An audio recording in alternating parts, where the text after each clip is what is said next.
Hello everyone, you're listening to Northern Flights, a Park Pro podcast keeping you up to date with the people, tournaments, and culture of disc golf in Canada and beyond. Consider becoming a Patreon today at patreon.com/parkpro. Find us on Apple, Spotify, YouTube, or wherever you get your podcasts. Today's episode is brought to you by DiscGolfPark. And now your hosts, Andre, Jesse, and Matt. All right, everyone. Welcome back to the Northern Flights podcast. That's right. We're on episode 49. The Oilers are officially going to compete for the Stanley Cup in the Stanley Cup finals. I bet. I'm freaking out, man. Everybody every single person in my house is freaking out right now, Andre. Yeah, I bet.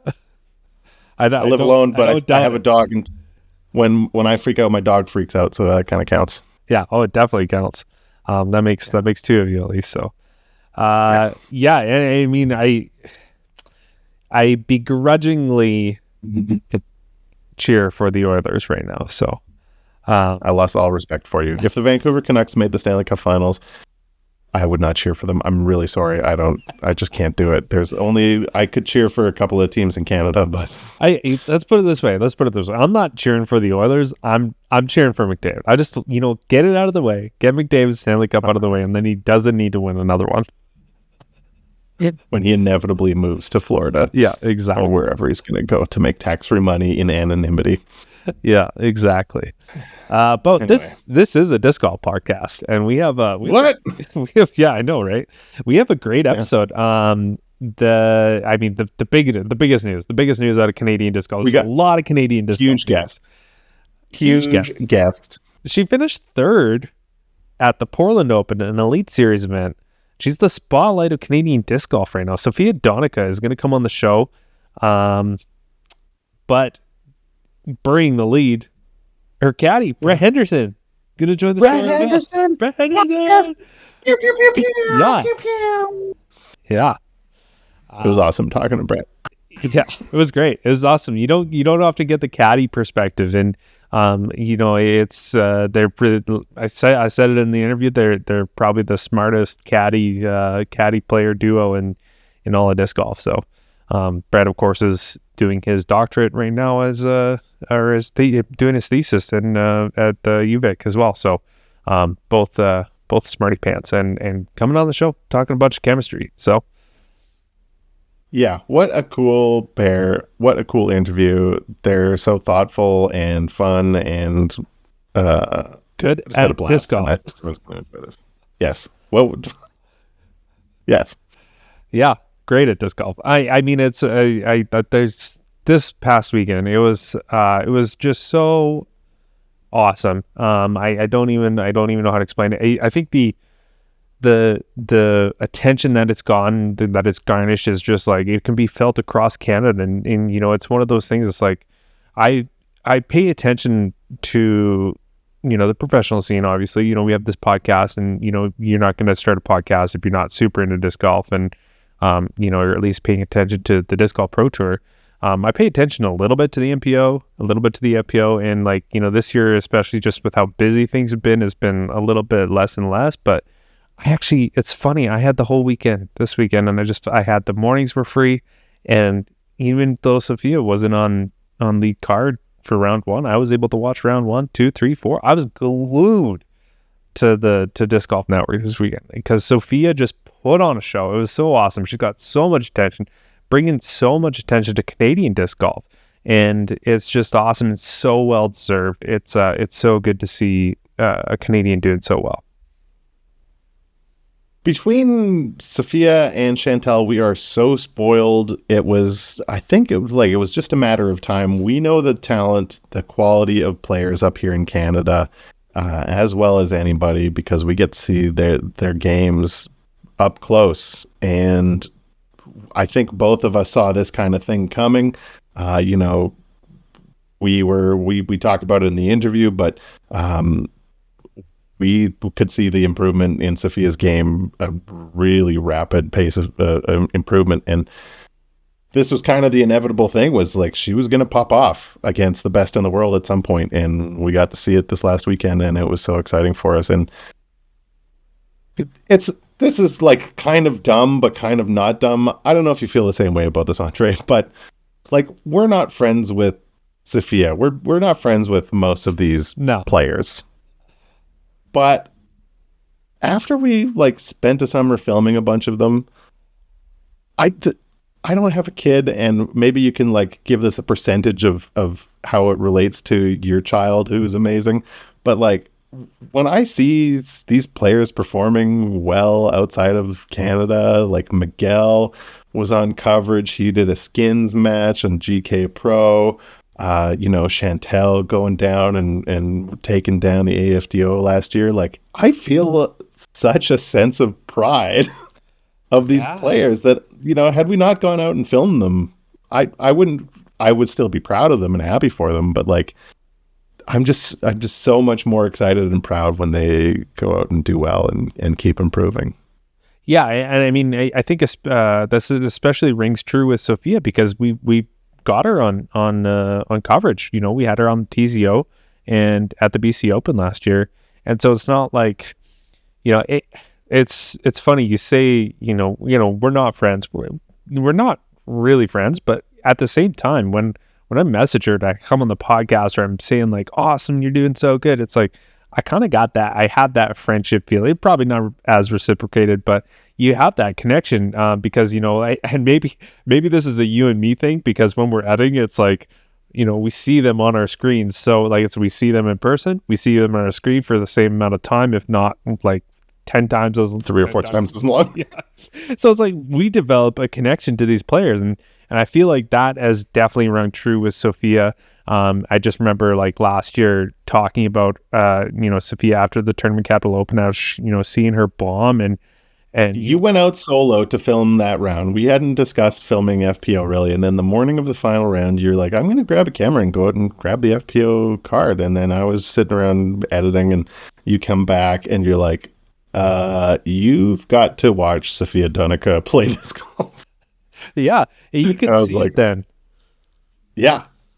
And then between then and BC Open, her game improved over the course of like 2 or 3 months, like a noticeable amount. Yeah.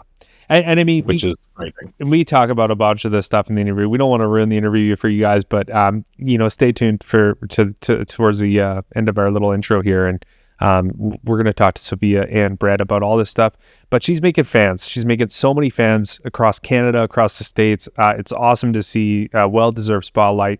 She made a special fan in our household. We're going to play a clip for you right here. Check that out. It's awesome.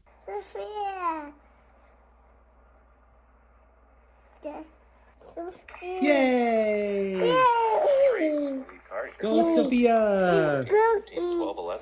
Another change up on the leaderboard. It's pretty good, right? What a cutie. Yeah. What a cutie. I made sure to send that. I didn't want to send that during her rounds, but it was, I sent it to her after. It was awesome. I was sitting around watching, like I said, and I said, oh yeah, go Sofia, after she made a putt, and then of course Juniper says, go Sofia, and I was like, I gotta recreate that and send it to her. So I was watching, and I'm sure enough that happens. But the funny thing about this whole thing is, a couple days later, I sit on the couch and I pull out my iPad, and Juniper looks at me and says, Sofia, disc golf? And so Juniper is definitely maybe Sofia's youngest fan, but definitely it's awesome. And that's just the impact you're going to start seeing, is you're going to start seeing a lot of ladies and guys look up to her. So she's got great form, she's got great attitude on the course, and a really great representative for Canadian disc golf. So stay tuned to that interview. We don't want to ruin it all, like I said, but it's an awesome time. We had a great time staying with them. But that wasn't the only Canadian thing that happened this past weekend. We had some tiers. Yeah. And it's a couple of big ones. Maybe even bigger than that is the Canadian Disc Golf Tour, CDGT, released their new website. CDGT. Yeah, cdgt.ca. Go check it out. Beautiful website. A great website. It's got all your leaderboards. It's got a schedule up of our coverage schedule. We are looking at adding a couple events to that, so we're waiting on some final word and confirmations. And hopefully we can get some more tournaments down the pipeline. But one of the things we did this year, we kind of teased it last week. One of the things we're doing this year is we're including all A tiers and B tiers. So you can accrue points even if you're not on these tournaments that garnered the more attention with the coverage. And with that, we had a couple of events that went down this past weekend. So why don't you start us off with the 18th Night Owl?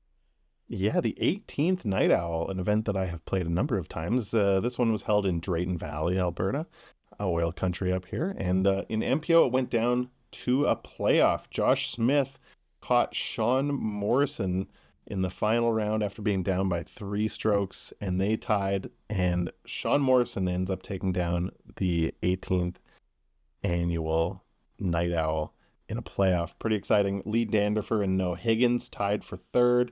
Nice finish for Lee. He's a very talented player, and Noah we know very well, obviously.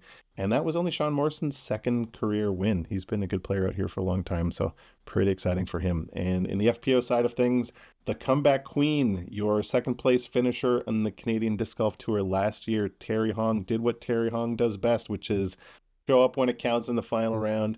She was coming into the final round trailing Lauren Brisky, a relative newcomer in the professional scene here in Alberta, and she took it down with a 9-stroke advantage in the final round. I think That's crazy. That's awesome.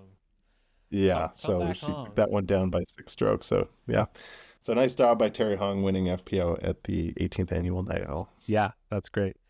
We also had a B tier happen in Barrie, Ontario, the 2024 Top Link Open. And first place, Martin Hendel takes it down by 1 stroke over Calvin Ruerda. It was pretty tight. Another one of those Ontario, like the old vet versus the young up-and-comers. Yeah. There was only 3 strokes between first and the tied for 4th. So it was Martin Hendel taking that one down, Calvin Ruerda, Chris Tave, and then Chris Oslands and Joe Vanderveen tying for 4th. So that was that rounds up your top 5 there, and nice to see Martin take that win down. And then on the FPO side, she's back.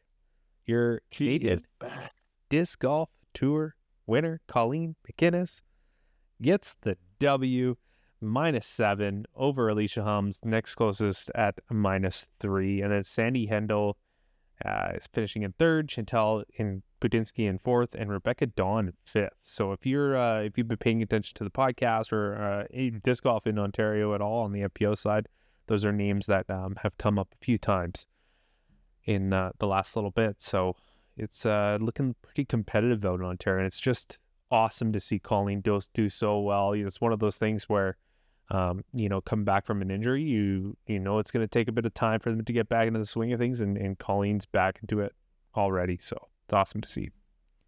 Yeah, we've seen it with Paige Pierce down in the States. We've seen it with Gavin Rathbun, too, a guy that we talked about in the offseason. Maybe we didn't have the confidence that he would be able to come back, but he's been coming back strong, too. So it is doable. If you are suffering from an injury or have suffered from an injury, have patience, have faith. You can come back and you can be as strong, if not stronger than ever. So super excited for Colleen. She played well above her rating. I think she averaged like 950 something golf out there. So yeah, awesome to see her back. So good to see. And with that, we can look at our final standings, which can be found on the website Canadian Disc Golf Tour, the CDGT.ca. On the bookmark it. Yeah, bookmark it. Do the kids still use bookmarks these days? I have so many bookmarks. They call them favorites now, I think, don't they? Okay, sure. On the FBO side, Rebecca Dawn holding out that first place spot, but she's only 5 points ahead of a 3-way tie between Alicia Hum, Sandy Hendel, and Chantal Budinsky. And then 5 points behind that was your winner, Colleen McInnes. So she jumps up to 5th place. And, things are tightening up over there. And obviously there's been more B tiers out in Ontario. So I think we're gonna, as we start to, the tour or the tournament season gets into full swing, we're gonna start seeing some Western names come up on this leaderboard too. And then on the MPO side, Martin Hendel with the win takes the early lead over Cam Zanini. The big boy, the veteran, the roller master, the thrower of weird, old, obscure Innova discs. Yeah, exactly. Pros that we've known for a decade on the scene versus these younger players that have been coming up for the last couple of years. Oh, yeah, it'll be exciting to watch. Yeah, and I mean, like you're starting to see these Calvin Ruda did pretty well, and he's already jumped up. So it's the early season still, but I think you're going to see things are going to tighten up and get better. And once you start rolling into the A tiers and Canadian Disc Golf Tour events to coverage events, and then nationals, things are going to. This board is early, but it's cool to see who's jumping out to these early leads. Yeah, for sure. Andre, did you have a chance to check out the part 1 of the funniest moments from the Canadian Disc Golf Tour? I did. That was great. That was so funny. I mean, it's awesome that we get to be there, we get to live it, we get to edit it, we get to watch it, and then we get to relive all the funny moments. That's what it's one of the comments on the video already. It's awesome to see all these courses, these Canadian courses side by side. It's kind of like a mini showcase of the tour in a way, because you get to see these players and these people. But I think being able to see the vibes, the hilarious, the fun that people have on the course is it's awesome. It's what disc golf is really all about. It's about having fun, and I think it's hilarious. If you haven't checked it out, part 1, funniest videos. Matt did an awesome edit. It's on our YouTube channel. Head over there, and if you're a patron, you can already watch part 2. These lucky and kind and generous folks over here that went to patreon.com/parkpro, they've already got access to it. And it is also a funny one. Brian Fries featured heavily in part 1, and we've got even more hilarious and entertaining players in part 2. If you didn't get a chance to watch the FPO from Falcon's Flight, you missed Jordan Bernalot Mowens. She's one of the most entertaining players in the entire country. And if you've somehow missed FPO at Nationals, you missed the Irina Shakova show. She was a one-woman entertainment machine, and so those two feature very heavily in part 2. It's funny. And when I was watching it, I was like, we only filmed one event with either of those people, but there's so much, and it's awesome. It's hilarious. Yeah, it was one of my favorite things about doing the coverage last year, was getting to, you see these names on leaderboards, and they're just sort of names on leaderboards, and hopefully we get a chance to communicate some of these personalities to you guys. And we get it that maybe you don't watch every single tournament. I don't watch every tournament that's ever been filmed ever, so that's why we're trying to put some of these things together, and we're gonna put out some other highlight packages before the Tournament Capital Open, which is coming up next weekend. I know, it's crazy. It's that A tier, like we just mentioned it, A tier season, it's upon us. First Canadian Disc Golf Tour event. We kind of pulled the cameras out and filmed an event. It's gonna be awesome. It's gonna be great. New venues this year. New venue, Logan Lake. It'll be fun to film that. And Brett Hanna has done a lot of great work there. So excited to see what all the work that he's put in and to get that course up to snuff. So super excited about that.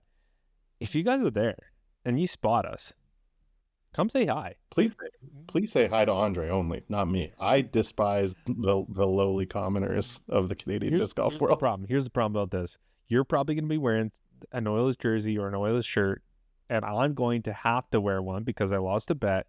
No one is going to talk to us. Good point. I'm not going to wear an Oilers. Why would I wear an Oilers jersey out there? I don't want to get beat up. You're not going to represent your team? What kind of a fan are you? I'll put it on in the hotel room. There you go. Yeah. Please come up when we're not filming. Yeah. Please come up to us and say hi. We'd love to meet people that we haven't met, obviously. And yeah, it's mostly for our egos to know that we exist and we're making a thing that people are watching. But we love meeting people, and that it's one of the best things about getting out on the road is getting to meet all the people in the Canadian disc golf world. So if you're a listener and we haven't met you and we're not close personal friends, let's become acquaintances. Yeah, definitely. So excited for that. And I'm and maybe buy a hat. Yeah. And maybe think about buying a hat. That's right. Or split All right. You can go to patreon.com. You can head to Instagram and follow us and like our stuff. You can go to the Discord, have great conversations with other Canadian disc golfers. You can watch the show. You can subscribe to our YouTube channel. You can like it.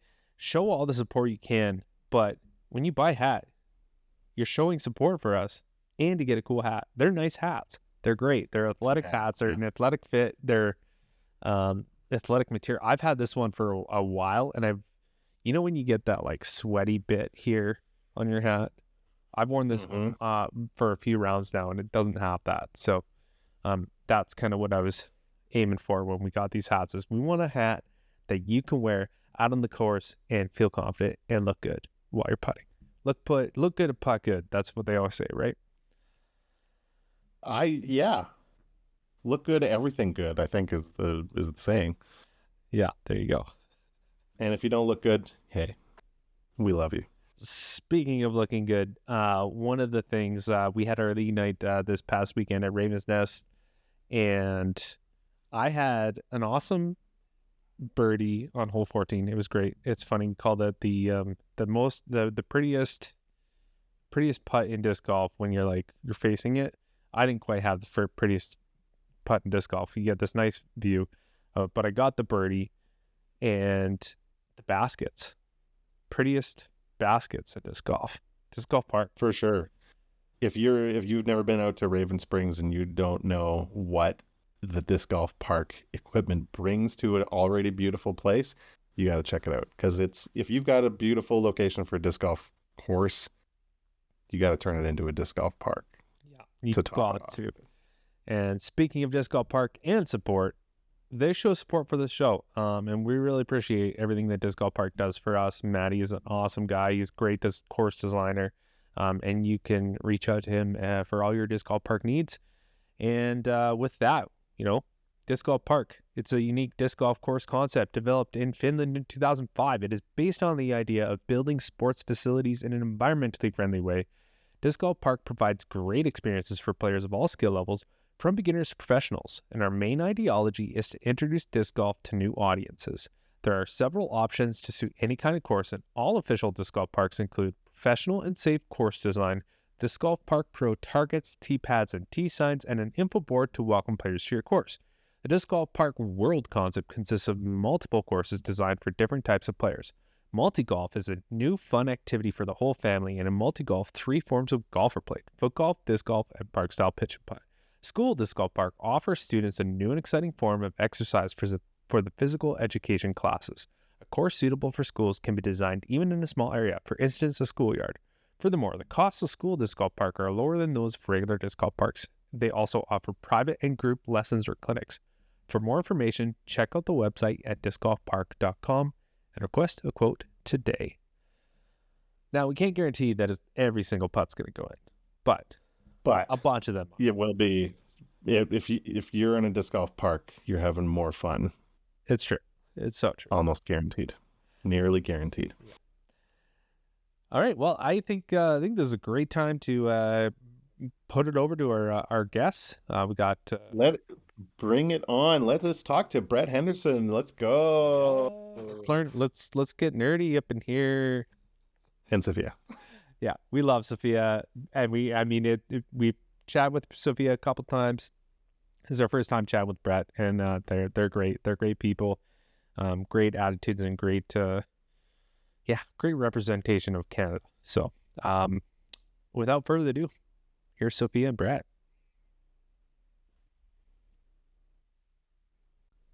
All right, fresh off her podium at the Portland Open, and coming to you from pretty close to where the Beaver State Fling is happening, we got Sofia Donnecke on the show with her partner, Brett.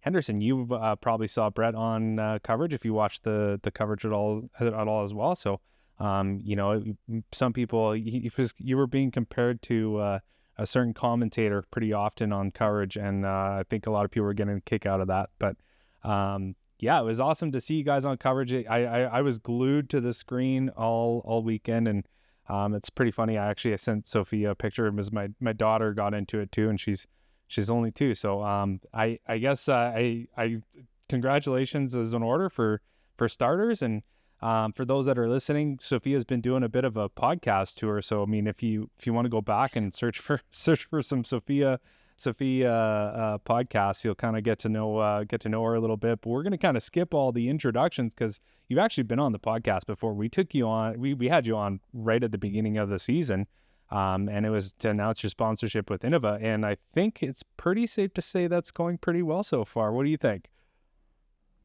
Oh yeah, I think they're pretty happy about it, and so am I.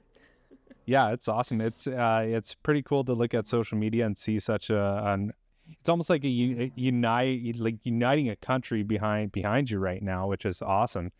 Which is, I know Matt's got that Edmonton Oilers jersey on, but I think more people are cheering for Sophia right now than the Oilers. So, ooh, I'm not going to disagree with that. Yeah, you definitely. This was. I assume you got a good taste of it on your phone all weekend, but you were the talk of the disc golf town in this country, and hopefully you felt the love emanating from the north as you were walking around between those gigantic pines out there. So yeah, it was awesome. Yeah. Awesome weekend.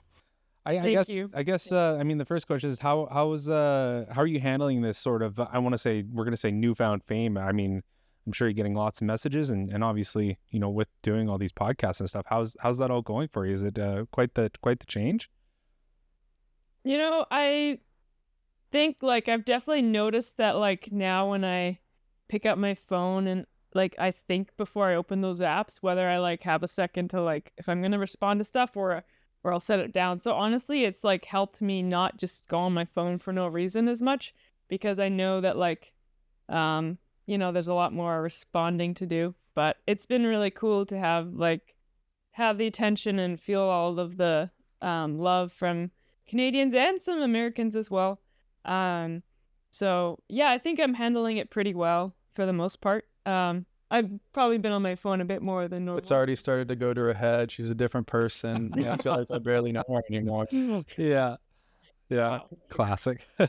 I mean, this is a good time to bring you in too, Brett. I mean, how has the travel been? Are you just full caddying? Are you able to play at all with Sophia on her practice rounds or anything? Or I've been sneaking in a couple holes on practice rounds. I'm a little bit self-conscious, so if we're playing in front of Ezra and Aaron Gossage, I might leave my discs in the bag and not throw any because I'm a little embarrassed. But no, I've kind of been walking maybe half of Sophia's practice rounds with her and just getting a sense of what she's doing on different holes and trying to understand, where her strengths and weaknesses lie on a given course. It's been fun. It's been really fun. Yeah, and I mean, I guess you guys, that's part of the caddy duties is you're learning what she's game planning. So you guys have those kind of discussions as you're going through these holes, so that when it comes time for her to come to these holes, are you hey, remember this is what we did in practice? You should stick to that, or are those conversations that you guys have out there, or? Yeah, you fill in too, but I feel like Sophia's started getting pretty meticulous with some note taking during practice rounds. Okay. And so, lining up the game plan off the tee at least on each hole. And there have been a couple times where, she'll still turn to me during a tournament round and say, what did we do again on this hole? And I've tried to commit those notes to memory. So I think I help out a little bit there, but mostly we're having a little conversation, but she's been kind of figuring it out and keeping her notes, and I've just been reminding her of those. Yeah, it's the best part of practicing together is if I, for some reason, have a different plan than and if he suggested it during the tournament, it would be kind of stressful. Or if he might know, oh, this shot would actually work better. But if I already have my mindset on a certain shot, I get kind of annoyed if I hear other ideas or opinions. So it's really nice to sort that in practice, so like in a relaxed atmosphere where we're just kind of trying things and getting an idea of like what shots work with which holes. So it's been really good to do one or two rounds together before the tournaments. And I mean, this last weekend was like our third tournament where you were officially my caddy, right? Or was it the fourth? No, it was the fourth. So we're starting to figure out a system that works. I mean, obviously Brett's not going to be able to caddy every event, but it's definitely nice when he's there. Yeah, that's great. You guys are probably the smartest disc golfer caddy duo in disc golf. So Book smart. It's funny because it's actually all about it's all about making it simple, right? So it's all about not overthinking a hole, really. So I mean, I guess we're working on that. I think our golf game is getting better over the last few weeks. So yeah, that's great. I'll let Matt ask a question in a minute. Go off, King. I had one more question, and it's mostly I just want to get to know. I want to know a little bit more about your game, Sofia. You know, when I first met you, it was at TCO last year, and you know, it was awesome to watch you, and you could see the talent right from the get go. Where do you think is your biggest area of growth since then? Ooh, that's a great question. I don't know. Do you know? I have thoughts. I want to hear yours first. Shoot. Okay. Well, I have thoughts too. Okay, my backhand distance has gotten a lot better, and I'm able to sort of throw golf shots instead of like max distance drive. So my power to accuracy ratio is pretty good. So I can throw fairly hard and fairly accurately. My upshot game has like sort of had a wild journey, and it's still on a wild journey of getting better. But I don't know if it's changed that much in terms of like, I like the dependable, like stable sidearm approach. And then I would say my putting has gotten a lot more consistent, obviously, which is something that just comes with time and experience in tournaments. So that's my opinion. But what were you thinking? I mean, a lot of that stuff. I think like what you said about golf lines is definitely true. Like when she first started playing, like kind of our friend group, we like to call her the Annie Queen, because that was just her natural release angle was kind of big, turning Anheuser. She'd throw, you know, as fast of a disc as she could on that line, and kind of go full send on most of her drives. And so I think sometimes people still think of her as the Annie Queen, and I think that's actually a part of her game that's changed quite a bit, where she's disking down a lot more, throwing a lot of J's and Eagles off the tee, when, you know, maybe she could be throwing a destroyer, getting really aggressive, but she's learning, I think, that those discs, if thrown well, can go kind of just as far on the right lines, and they're more controlled on those like baby hyzer lines and stuff. So yeah, I feel like the disc selection, disking down a little bit more, and then adding like a really consistent hyzer has been a big improvement for you. Yeah, I think TCO last year was right sort of when I started throwing on hyzer instead of saying, "Oh, my discs are so flippy" after releasing them on Anheuser. That's right. Nice. Which is kind of classic thing to do, but yeah. Yeah. So I guess so. One thing I've noticed, and this is just specifically going back to that TCO, and then obviously watching at BC Open as well. The one thing I noticed is that you sort of on the putting green, you've always been aggressive in my mind. And to me, it's like you've kind of gone from this being aggressive, even though you miss, you're still aggressive, and you're committed to like your putt and figuring it out. And now it's like you kind of like dialed it in, and now you're making those aggressive putts, and it's awesome to see. And I think that's the one thing that I've personally noticed. So yeah, I'll let Matt ask some questions. I'm enjoying this as much as our audience right now. That actually leads into one of the questions that I had, which is discs specifically.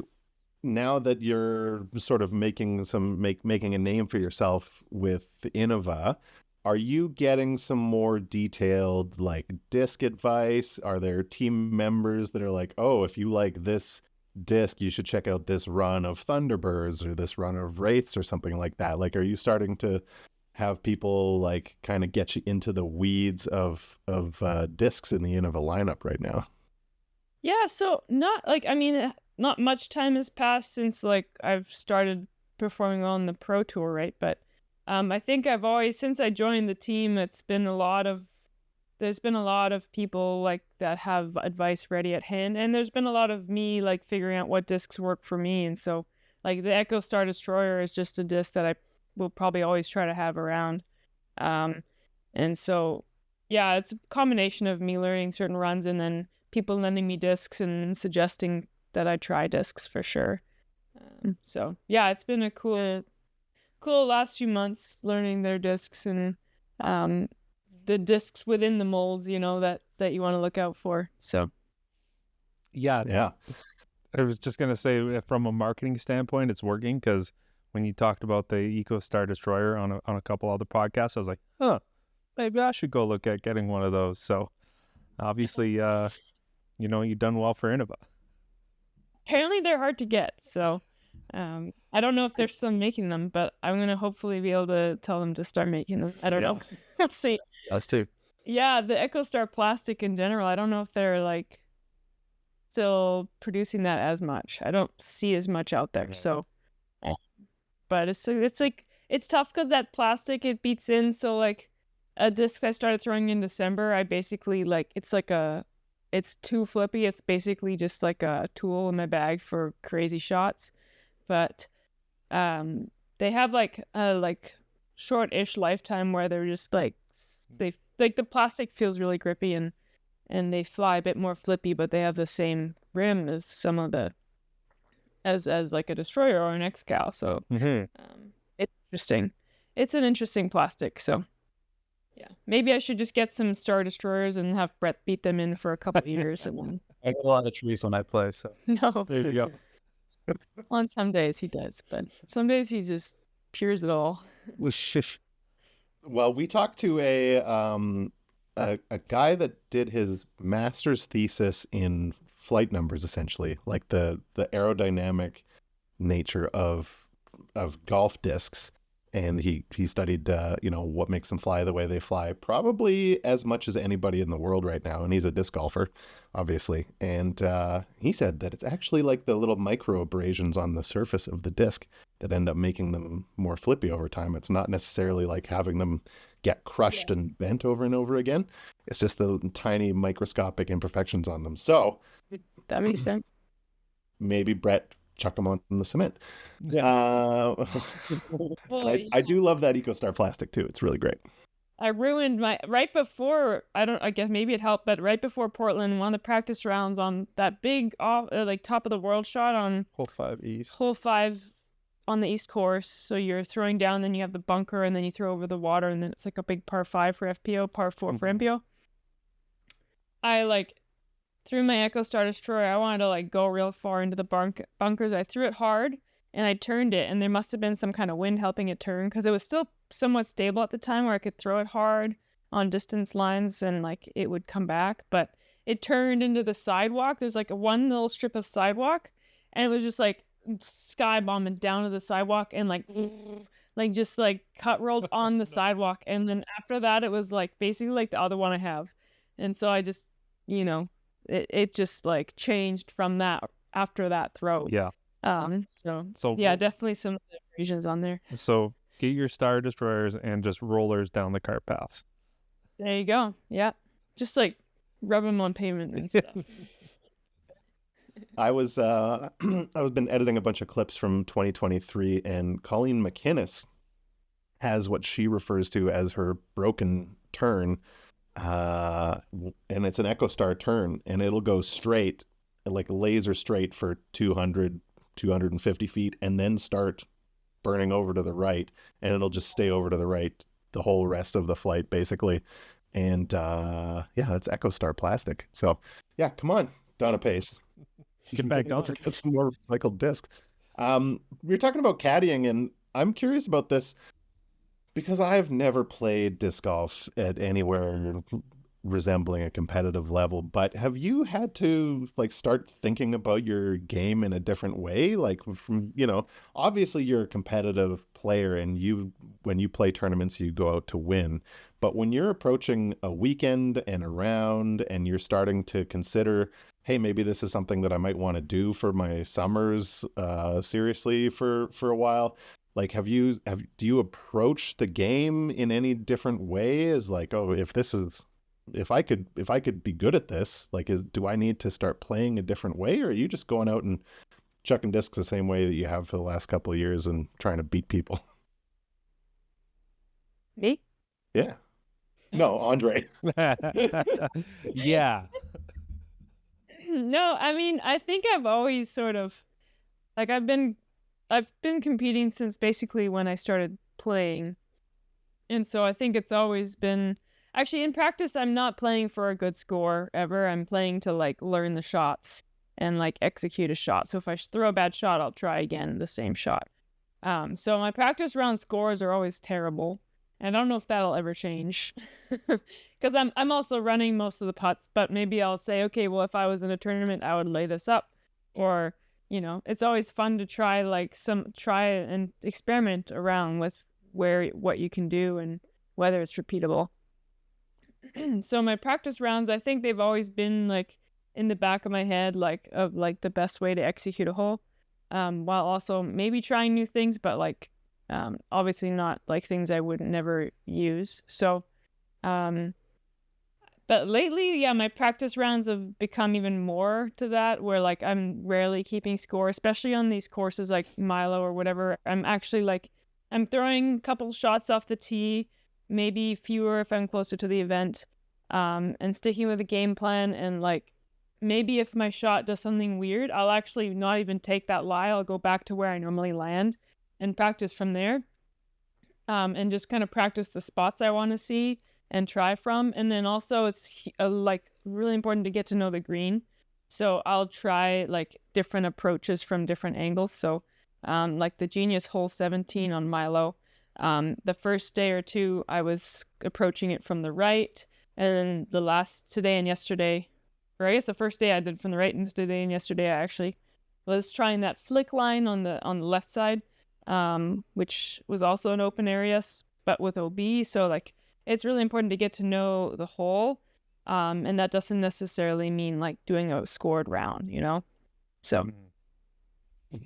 And have you picked up anything like out on the practice rounds? Like, was there anything that some of the top professionals were doing that you were like, oh, I never considered doing that in a practice round? Is disc golf kind of wherever you are in the world in that sense?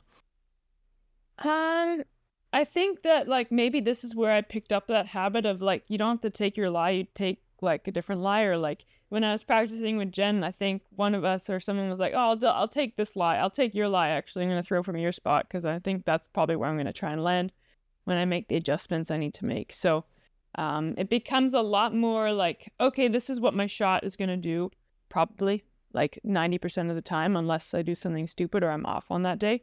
And so you actually like get to, kind of know where you're going to land, which is cool. So it's practicing for that and not like trying to like go for it or play really aggressive, but playing what you're actually, playing your landing zones or like practicing, what is most likely going to happen on the day. So yeah, like, I guess that's where I picked that up is that's what the pros usually do. Yeah. Must be nice to be able to predict where your disc is going to go. I know. I'm still like, well, especially on the wooded courses, I'm like, well, like, I'd like to be here, or like, if I like don't hit that tree, I'll be here, but I could be somewhere that I've never even like tried practicing from. And like, you can't practice from you can't know where you're gonna land like a lot of the time. But I don't know. I feel like also like one slight change that's maybe obvious is just you're playing more practice rounds on the same course now. Right. So you are like, you're not able to predict where you're going to land, but you actually are getting a sense of that distribution of shots. You're right. Taking enough. And then there've been a couple where it's like, yeah, you might go OB on that shot in a practice round, but then you can think back and be like, well, I took that shot, 8 times over the course of 4 practice rounds and went OB, it's worth it. I'm going for it, kind of thing. Right. Or not. It went out of bounds 6 times out of 8. So you're getting more of a distribution, I think. Yeah. Just because you're here for 4 days before the tournament. Yeah, it definitely helps. You get to know it. It's more about, learning the course efficiently, because like your body's tired, you're recovering from an event, your brain is tired. So it's like, if you could just do 1 practice round a day. Some people even take a day off. I took Monday off. Some people take other days off. You're trying to maximize your time, your time on the course to rest ratio. Like, you want to rest. You don't want to be like taking forever to learn the course. So you want to do it efficiently. So that's another thing. Some people play pretty fast. Like it's just like, like automatic, like learning the course. It's cool. How do you transition from sort of this mindset of being this professional mindset of approaching a course as with more of like a I want to position myself well, play golf, yada yada yada. How do you transition, like when you go back home and you're playing with your guys' friends group? How do you transition into like that? Oh, I'm gonna try something funky here, or like do something fun. Do you struggle with that sort of like flipping that competitive switch on or off, or? Oh, I think I'll always try something funky, even on these courses. Oh, maybe less so on these courses, but like I don't think it's hard for me to like try and like do a cool, crazy shot. Like I think that playfulness is always going to be there. Yeah. Even if it's kind of dampened for the tournament rounds, for sure, and then practice rounds. Maybe if I see something really enticing, I'll probably still try it out, do a cheeky run for that. But I think I don't think it'll be a tricky transition to go home and have fun with friends. Yeah, that's good. Good. I guess kind of along those same lines. Brett, do you notice a difference when you're playing with her like at home versus when even casual rounds on tour, or? Yeah, like the casual rounds on tour, I've been like also trying to kind of watch her play, and I've been trying to keep it really light for myself. Like I'm just throwing shots and having fun on the course. So like it does feel different in that way. One thing we started to do like before we came down here though, like was make our practice rounds at home like a little more, I guess, fun, and we started playing tags more often against each other. Like keep it interesting, but also in some ways that made it lighter for me. I'm the kind of guy who will normally throw 10 shots off a hole if I'm not not nailing it. But if we're playing tags, like okay, I get my 1 shot, and that's it. But yeah, so interestingly, we made it a little more competitive to make it a little more fun back home.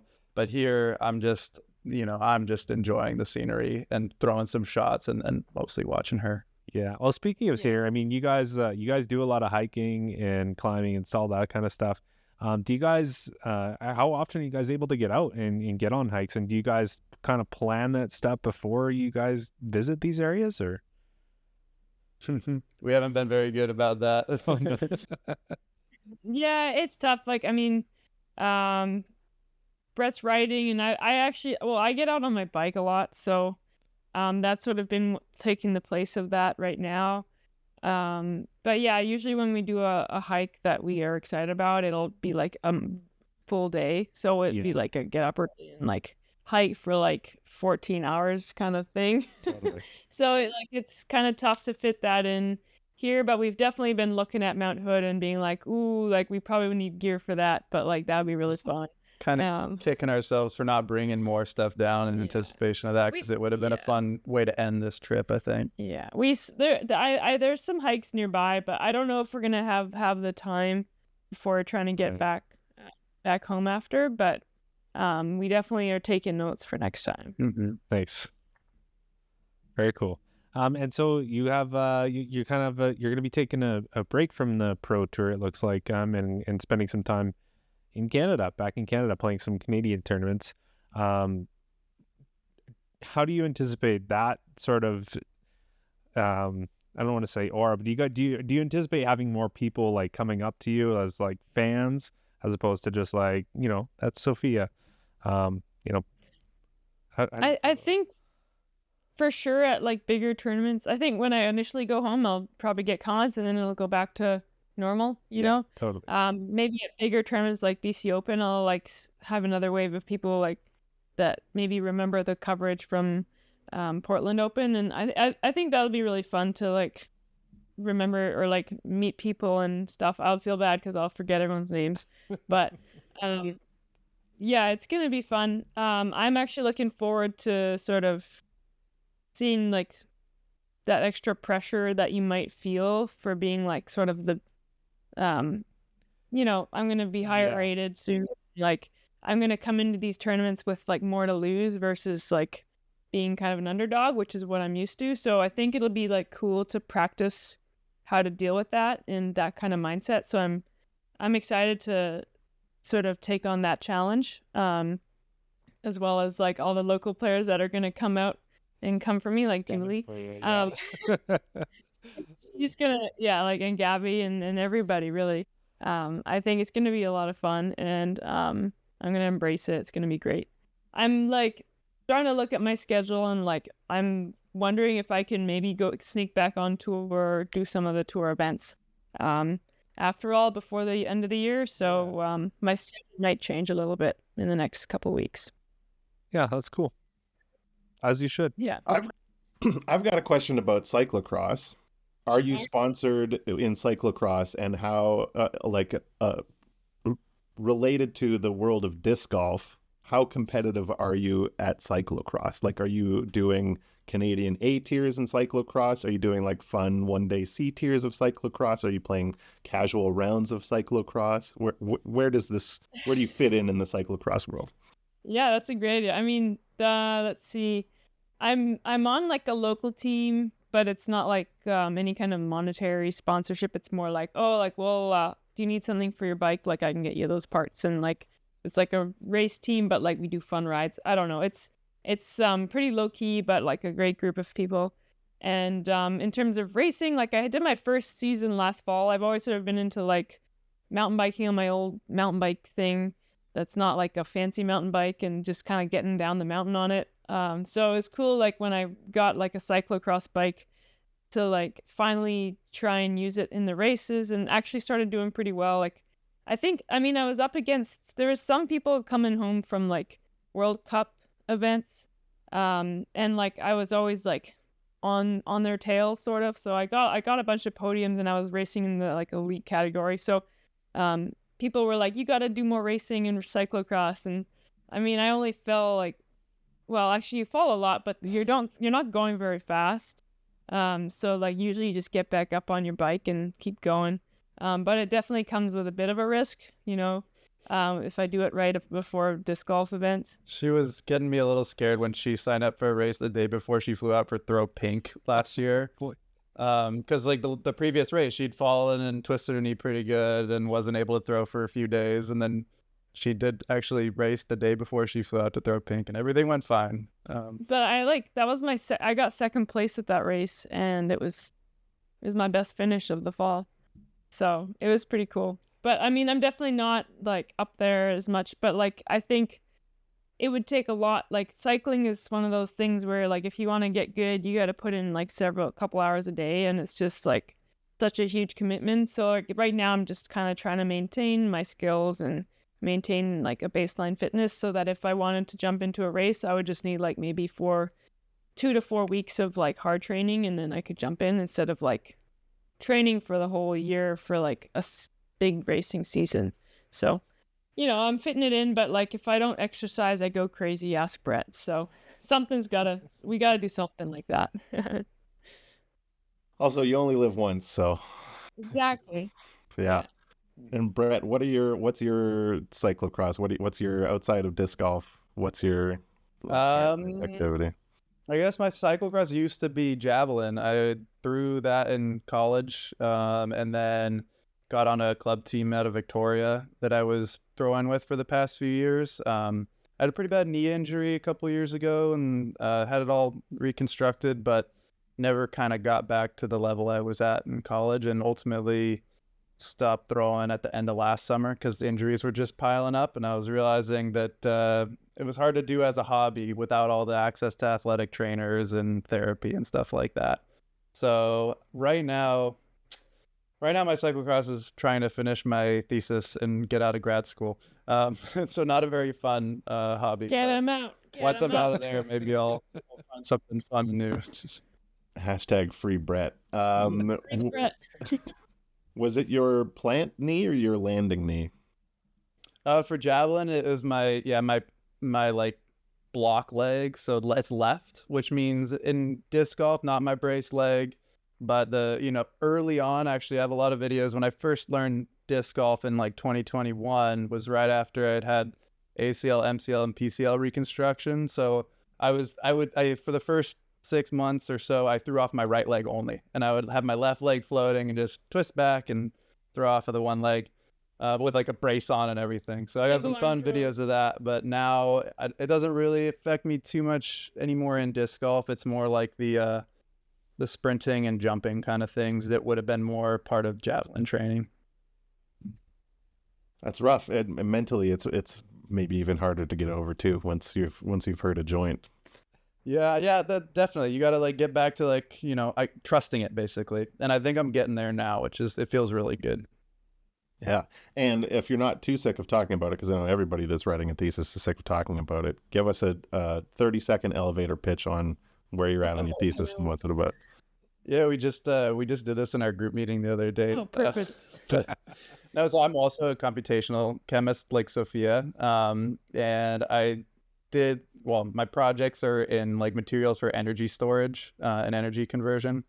So using like simulation to study the catalysts that are used in hydrogen fuel cells is one of the big projects I've been on. And then also simulating composites that could be used in capacitors. So kind of like electronic materials, but all through this lens of simulation and modeling, and like kind of benchmarking the right models for those two problems that I mentioned. You're studying the Holy Grail, man. I worked in renewables for a long time, and energy storage is the Holy Grail. Like, we can solve this whole energy problem in 5 years if we got a good storage. So are you optimistic about fuel cell technology? Are you optimistic about solid state batteries? We're getting way off disc golf here, but what's your level of optimism about different storage technologies right now? No, I'm definitely optimistic. Like the actual specific work I did with the fuel cells was trying to get rid of platinum, which is a metal that's really important for their operation right now. So the thought being, if we can find other cheaper metals to use in the same as a catalyst, we can have cheaper fuel cells that could then be more available to your average consumer. So I'm optimistic. As a student, I feel most of the time very much in the weeds, and it's hard to zoom out and think about that big picture of like, oh yeah, this little problem I'm working on actually could have an impact on that whole technology sector, because my little tiny piece of the problem feels insignificant. But I think it's important to step back and think, yeah, it is an important problem to work on. That's how these problems get solved a lot of the times. It's just somebody finds one tiny little thing that makes a huge difference and gets commercialized. Okay, back to disc golf. We've talked about this with a number of FPO players. The FPO scenes locally, it's different than the MPO scene in that you're seeing the same people tournament after tournament after tournament. You're on the same cards a lot of the time.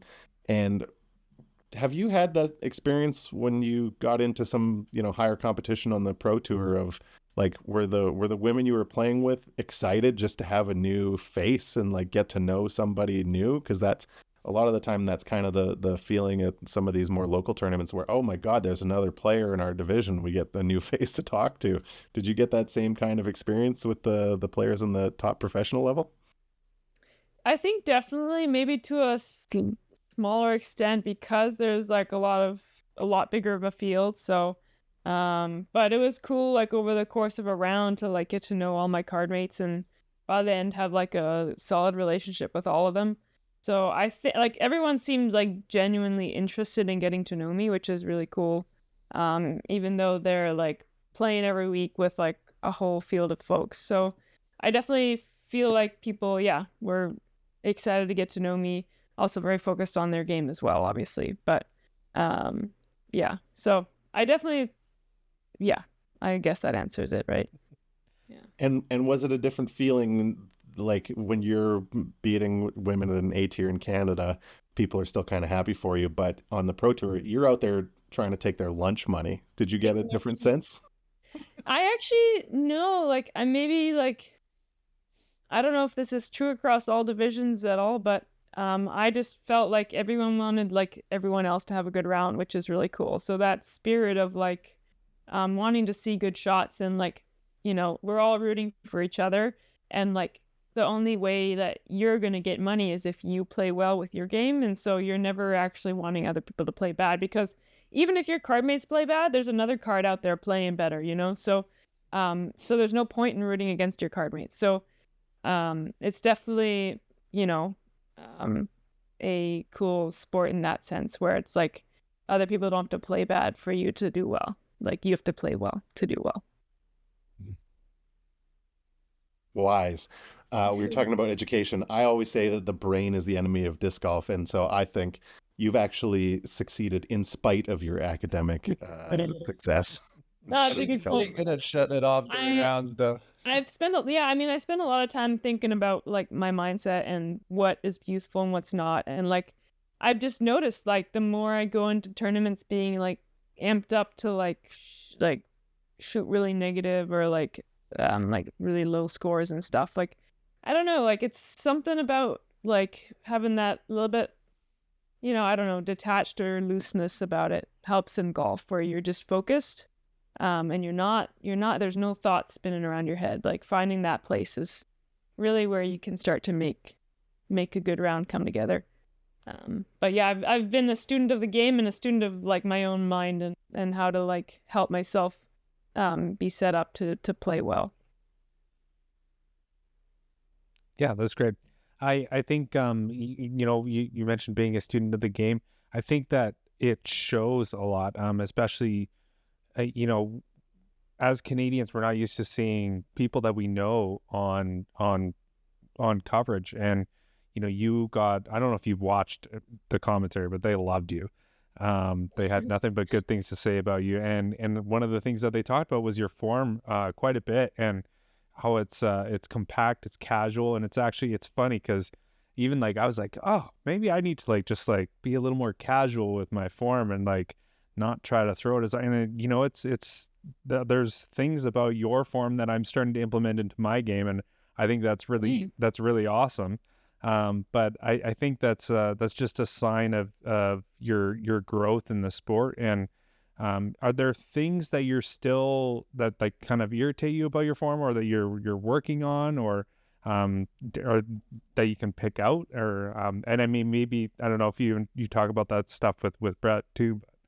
But, yeah, I mean, I definitely like, I haven't like sat down and thought about my backhand form too much. I think like I don't like working on form during a season because it really screws up with like your like visualization of a shot and what your body makes the disc do, you know? Like if you're tweaking your form like the week or 2 weeks before an event, like how are you supposed to get to the tee pad and know exactly where your disc is going to go if you like are doing different things with your body? So I don't like changing. I'm not a fan of changing my form. I'm definitely a fan of like working on my form and working on like what feelings I want to have when I'm throwing. Something that really bugs me about my form, every time I see a video of my sidearm, I'm like, wow, I'm so bad. So I'm hoping that I can fix that one up. Honestly, I might even fix that up during my season, because like my sidearm is so inconsistent that it wouldn't even make a difference whether I was doing something slightly different. Like it probably would help actually. So that's something like I really want to work on. Obviously it's tricky to work on the sidearm because it's a bit harder on the elbow and stuff. So we want to make sure that we stay away from any injuries during the season. But that's definitely like something I want to fix. Do a little makeover. And Brett, do you notice any of these things in her form that you know, even just minor tweaks that, and is that something you guys talk about openly, or? We talk about it a little bit. Yeah, like I feel a little more comfortable analyzing and talking about her forehand form just because I can relate more to it through javelin, and that's kind of the more dominant part of my game. So we were talking a little bit this week about some we that work on, but basically that we might work on after this tournament in a couple weeks before BC Open or the next break. Backhand form, it's crazy. Like, I mean, yeah, like we both can look at it and nitpick and find things that I know she's going to continue to improve, but like seem to pick up the backhand form really naturally quickly, and I'm pretty jealous myself. I see, but I feel like I have less in out I can at this point than maybe some forehand tips.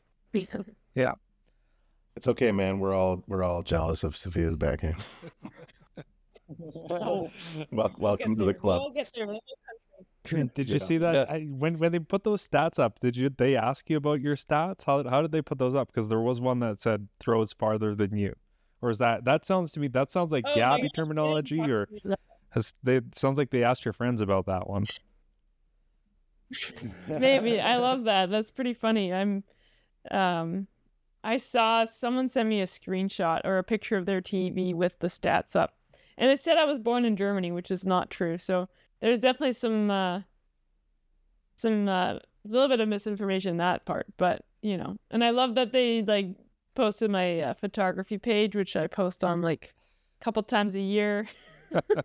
But I mean, I appreciate it. It was very nice of them, Yeah. But the throws farther than you is pretty funny. Yeah.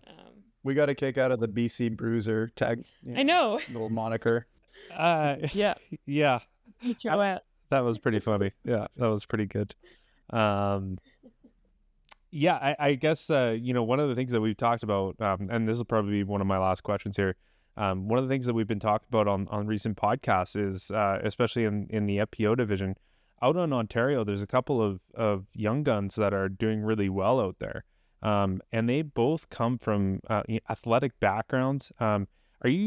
Is that just, I think we even touched on this a little bit, and when you came on, is that a trend that you're seeing more and more in disc golf, and is that kind of a well-known thing on the professional scene? Is that even something you guys talk about with the other professionals out there?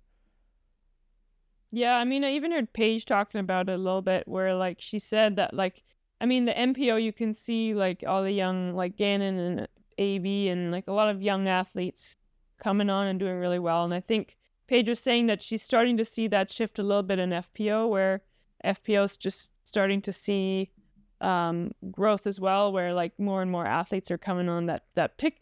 I think the main thing is like anyone can get really good at disc golf, but like athletes are pretty good at picking it up and sort of making their bodies work for them. Like that mind-body connection is already solidified from other sports. So like, and also just the consistency and mindset in competition. So it's just a good combination and background to have to improve rapidly in the sport. So I think like as the sport grows, it's inevitable that there's going to be more and more athletes coming onto the scene as well, because it's fun, right? Totally. So they're going to want to stick around. Yeah. I'm probably an MA2, MA40 for life kind of guy. And I guess my last question is, do you have any tips as far as what to focus on, as like, should I be getting in shape before I focus on my form, or should I be focusing on my form before I get in shape, or should I just not even worry about getting in shape? I don't know. These are my life questions, and I want to relate them all back to disc golf. So, yeah, I mean, me and Julie have talked, and we both think that like being in shape is definitely helpful. Like it doesn't hurt, right? I think like specifically the throwing, like the best thing to do is get into the weight room and sort of, not that I do that, but I need to. But like, I think like just somehow doing something where you're like working with your body and whether it's in the weight room or it's endurance, because some people just hate endurance, and that's fine. And I don't know what exactly about endurance would even help your game necessarily, besides just being able to throw shots for like 3 hours, I guess. But I definitely say that that just being overall more fit is gonna be helpful just in general. I guess my the point that I want to sort of emphasize is, how do you develop that mind body awareness? Is there any tips on that side of things that you might have? I think you can develop it through disc golf too. All right. And I think it's just a matter of practicing. I think field work and like video form analysis and really breaking things down and trying to like work on one thing at a time. That's a big thing. And people will like watch their form and be like, okay, I need to like rotate my wrist this much. I need to like raise my elbow or lower it. And I need to like make sure my front leg is straight and like my back leg is like sending all the power. Like you think of too many things at once and like you try and do it all at once and you're not going to do a good job of it. You need to break it down and sort of piece by piece sort of actually implement something. So that's a lot of it too, is knowing how to find a change that's small enough that you can make it. Mm-hmm.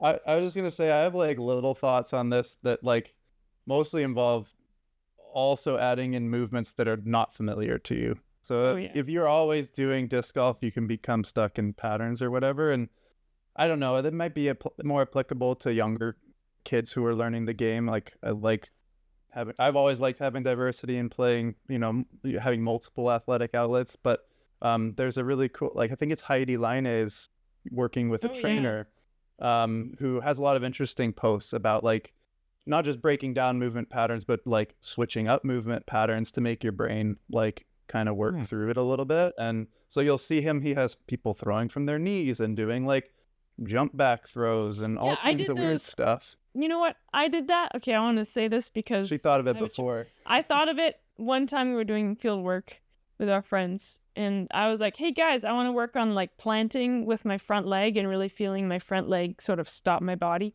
So I would like do a slow run up and like land on my front leg and then jump back and then throw or something. And like they were all like, what are you doing? That's crazy. But it actually helped me kind of feel my front leg like pushing into the ground, which is something I feel like was lacking before. And so finding creative ways to like play games with your thrower, like introduce new movements like Rick was saying, is a really good way to unlock you from your old movement patterns that might be really hard to break. And don't let people shame you into not trying stuff that looks weird. Yeah, exactly. It could be really weird. Yeah. Totally. I feel like I saw, wasn't it you or Julie posted something, or Gabby posted something like working in a garage on that in the off season? Yes. I was actually like saying like, this is how you get good at throwing. And then that was like, I did it again. That was like the second time I did it with them. But she was posting it to make fun of me still, I think. Because it looks really ridiculous. And like, it's hard not to laugh while you're doing it. But it's pretty fun. Obviously be careful when you do it. But so well, you're saying record your form, not that practice. Record yourself so you don't have to watch it back because you look silly. Yeah, exactly. Well, it's documented in perpetuity here. So if that guy ever gets famous for that method, we'll make sure that he calls it the Donnecke method. There you go. The Donnecke hop. Well, I know, Andre, you were about to wrap it up, but I'm gonna preempt your wrap up with one last question. I know that you guys are right in the middle of trying to figure out what the rest of your summer is gonna look like, and we're not gonna put any pressure on any of that. So, but I do want to ask a hypothetical question. Have you thought about either a course or a tournament that might be on your bucket list that is maybe a little bit more realistic now? Not that you're actively planning to do it this year, but is there one event or one course on the Pro Tour that you've thought about, like, oh, that would be the course, or that would be the event that I would go play in a dream world? Yeah, so the problem is I don't really like, I'm like, Brett, I really want to play the MVP Open or something. And then I'll have I'll have a course in mind, and then it'll be like the wrong course, and it'll be in a different state than what I thought. And it was because we watched coverage that one time and I like mixed it up with something else. So we're starting to like figure out what course I meant in that first place. So, but I really want to play. If I got into the Green Mountain Championship in Vermont, that would be really cool. Obviously, I don't know how hard it will be. Like, I think I have a lot of points left to get. But other than that, like, I just got a bid to the European Open, which we're like starting to think about, like, whether or not to go this year, if not next year. So, I mean, those two come to mind for sure. But Green Mountain being a playoff event, I'd have to actually qualify through points. So we'll see. Well, good start having a heater during an Elite Plus event. That's not a bad way to get going. Yeah, I think points are like 125% or something. So yeah, I like doubled my points, my career points in that one event. So pretty sweet. And are you still planning on playing in the WIFDIF Worlds? I know you are one of the FPO representatives of Team Canada. Is that still on your plate in Australia in November? Yeah, I signed up for the Aussie Open as well the following weekend. So I think, yeah, Brett and I are hoping to book our tickets very soon, or flights to Australia. So, but yeah, definitely still very much planning to go to that. Awesome. And I should have had my prop ready, but you had a series of really nice Halo discs with Stu McKissick. Are those sold out? Do you have any more of those? Is there going to be another run of those?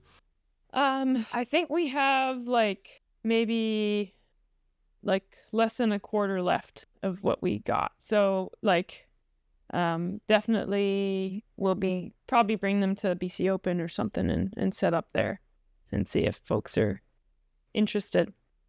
Yeah. I bet they'll be a little more interested now, Sophia. Yeah. That's the only disc I'll sign at BC Open. So yeah, there you go. I was just gonna say, have you been practicing your signature or? Oh my gosh, at Portland Open, I guess volunteers get a Portland Open disc and people buy the discs and have all the pros sign the same disc. So I think I signed dozens of discs. So nice. I realized that I'm only signing my first name. There you go. Smart. And yeah. Oh no. Yeah. Yeah. That's solid branding. There's only one Sophia out there. Yeah. Well, I'm so thankful that you've taken some time in your busy podcasting schedule to join us again here. And we, about a year ago, Andre and I were on PDGA radio with Grant Zellner and Jen Allen. And one of the questions they asked us was, who out of Canada do you see as being a rising star and somebody we might see in the future? And Andre and I and Jen Allen, we all said, this Sofia Donnecke is something special, and she's something to watch. And so I'm glad to know that we were all right, and we're so excited to see you. We're getting to see you at TCO and then BC Open, which were a month apart or 2 months apart, and getting to see growth in your game just in that short time frame. And then getting to see you again this year has been super exciting for all of us. So we're super happy for you, and we're really thankful that you guys both joined us tonight. Well, we have more opportunity to see you because you're going to be on Chase Card tomorrow. You have a tee time tomorrow. Yeah. So yeah, if you're going to be on Chase Card, we got to figure out, but we're going to figure him out tomorrow. So that's good. Well, you got a little bit of time before your tee time, so yeah, you can definitely figure that out. So, yeah, for sure. I mean, listeners, you're by the time this podcast released, she'll probably be on the TV. So turn on Disc Golf Network and go watch Sophia. So, I echo Matt's statement. Really appreciate you guys both coming on. It's not often we get to talk to the partner and the caddy in the conversation as well. So, Brett, we really appreciate you coming on as well. Thanks for including me. This has been fun. This is a first, by the way. Well, Brett's first podcast. All right. Cool. Well, we'll do an update on the thesis in the off season too. Okay, so no pressure. Yeah. Okay. It'll be a 60-second summary. There you go. Practice defense. Yes. There you go. Yeah, we'll have a special live stream. The periodic table. Yeah. No, I'll pull it up in case. Yeah. Pull it up here on my screen, but for next time. Awesome. Cool. Well, thank you guys so much again, and have fun and enjoy the spotlight. Thank you. Thank you both. Thanks, guys.